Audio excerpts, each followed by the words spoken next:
Bien-aimés de Dieu, et frères et sœurs, là vous me captez, je dis bonjour. Appelez-moi Bernard Moutimani, je suis évangéliste laïque. J'aimerais seulement te partager ce soir, ou ce matin, ou cette journée, ou cette nuit, le thème intitulé « Ne relâche pas ce que Dieu a mis dans ton cœur ». Je dis bien, ne relâche pas. Je le répète bien, ne relâche pas ce que Dieu a mis dans ton cœur. Quand je vois l'homme qu'on appelle Moïse dans la Bible, si vous lisez dans Exode chapitre 6, le chapitre 7, Exode, Dieu est en train de parler à Moïse. Il dit, Moïse, je t'ordonne, va chez Pharaon, tu vas lui dire qu'il puisse libérer mes enfants qu'ils puissent quitter leur pays et de quitter le pays de Pharaon, juste pour aller me servir et offrir là où je vais l'indiquer, dans le désert. Maintenant, c'est dans l'Exode, ce que je suis en train de te partager, j'aimerais dire ici, tu as l'alliance avec Dieu. Quand Dieu veut agir, il faut d'abord l'alliance. Dieu a déjà fait l'alliance avec Moïse, mais Dieu fait quelque chose avec lui. Et quand il la voit, la parole dit que Pharaon a endurci son cœur.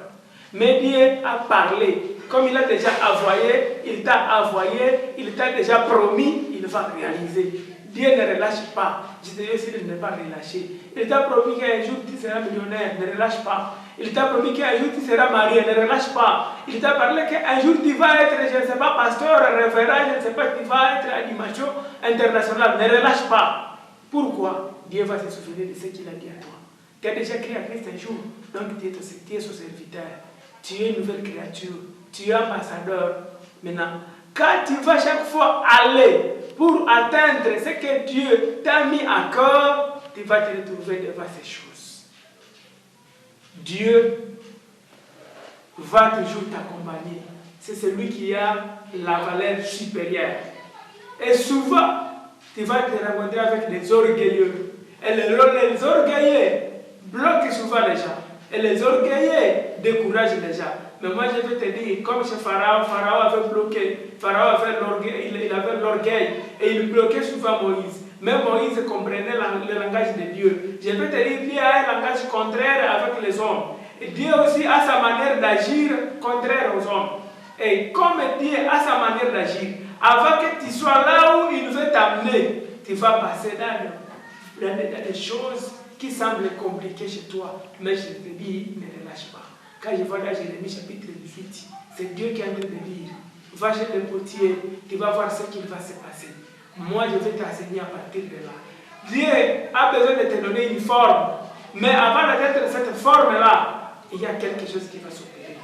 Je vais te dire aussi, les miracles s'opèrent même là où il y a des satanistes. Les miracles s'opèrent là où il n'y a pas même Dieu. Puisque chez Pharaon aussi il y avait des miracles. Mais que ces miracles, les miracles qui ne parlent pas de Dieu, qui ne parlent pas de Jésus-Christ comme Seigneur, qui ne comprennent pas Jésus-Christ, ces miracles-là vont être toujours engloutis par toi. C'est toi qui as le vrai miracle. Même si tu n'as jamais vu ça un jour, c'est toi qui as la parole de vie, puisque tu as Jésus qui a la parole de vie. Est-ce que Dieu a déjà parlé quelque chose sur toi? S'il a déjà parlé quelque chose sur toi, quelles que soient les tribulations, quelle que soit la famine, quelle que soit la guerre dans le pays, quel que soit, je ne sais pas, même dans ton église là où tu es, on est en train de te combattre, on est dans ton ministère, je ne sais pas où, n'abandonne pas, ne relâche pas. Je te dis, les choses vont changer. Il y a des sacrificatures, partir des sacrificatures, et même chez Satan, il y en a. Chez Pharaon, il y en avait. Mais il y a le miracle qui s'était opéré. Et eux aussi n'avaient pas trouvé ce qu'ils vont faire, les sacrificateurs là. C'est toi qui es ce que tu vas faire. Même ton pasteur, même je ne sais pas qui, il peut être inférieur que toi. Ne te néglige pas si tu as Jésus-Christ à toi. Ne te néglige pas si tu médites la parole et tu la mets en pratique. Ne te néglige pas. Je vais te dire, Moïse a agi.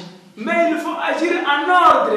Dieu a dit à Moïse, je te demande bien de le faire avec ordre. Si tu lis dans Exode chapitre 6 et 26, il a dit, je t'amène, tu vas travailler avec ordre. Moi aussi, je te demande de chaque fois marcher en ordre. Il ne faut pas marcher en désordre. Tu as besoin d'entreprendre, marche en ordre. Que Dieu puisse trouver sa gloire dans ce que tu es en train de faire. Tu as le foyer, que cela soit en ordre. Ne commence pas le foyer dans le désordre. N'éduque pas tes enfants dans le désordre. Ce que tu vas faire, que ce soit en ordre. Au fait de te lever, tu es habilité. Là où tu es, il faut que tu sois en ordre. Tu es, je ne sais pas, le président de la République, je ne sais pas le ministre, je ne sais pas le gouverneur. Tu es responsable d'une église, que cela soit en ordre. C'est toi qui vas faire. Dieu va agir à travers toi. Il a agi à travers Moïse. Malgré que le peuple s'est soulevé contre lui, mais il parlait toujours à Dieu et Dieu parlait à lui. Je vais te dire ce soir, je vais te dire ce matin, je vais t'encourager maintenant. Quand Dieu délivre, il délivre quand il veut. Il fait quand il a, lui, il connaît quand il va faire ça. Et il bénit toujours. Et ce qu'il a parlé ne retourne jamais chez lui, ça produit des faits. Maintenant, je vais te dire, toi qui as quelque chose que Dieu a mis dans ton cœur, tu as un rêve que Dieu a mis dans ton cœur, tu as un projet que Dieu a mis dans ton cœur, je te dis, ne relâche pas. Marche et tu vas voir ce qui va arriver un jour. Tu parleras et tu témoigneras. Que Dieu te bénisse. Je te dis, à nous revoir encore si on peut prier avec toi. Seigneur, j'ai béni ta main puissante qui agit. Agis avec mon frère, avec ma soeur, qui a demeuré pendant longtemps dans la stérilité, qui a demeuré pendant longtemps dans le chômage, qui a demeuré pendant longtemps dans les circonstances difficiles, les situations difficiles. Maintenant, au Père, comme tu as parlé à Moïse, va et libérer le peuple, délivre mon peuple. Aujourd'hui aussi qu'ils soient délivrés, qu'ils puissent témoigner de ce que tu es Dieu. Ta main agit encore, ton pouvoir règne pour toujours. Ta promesse aussi est là toujours. Et merci Seigneur, puisque tu vas faire quelque chose pour lui. Et que le monde va aussi célébrer, que ta gloire soit élevée et que tu es encore capable de tout opérer, de tout changer. Toi, tu ne changes pas. Tu es le Dieu qui opère des miracles. Opère avec mon frère, avec ma soeur, qui a déjà crié à toi, Christ. Et c'est lui qui tient compte de ta promesse. Marche avec lui et dirige-lui. Je dis merci. Appelle-moi Bernard Moutimani et que Dieu vous bénisse.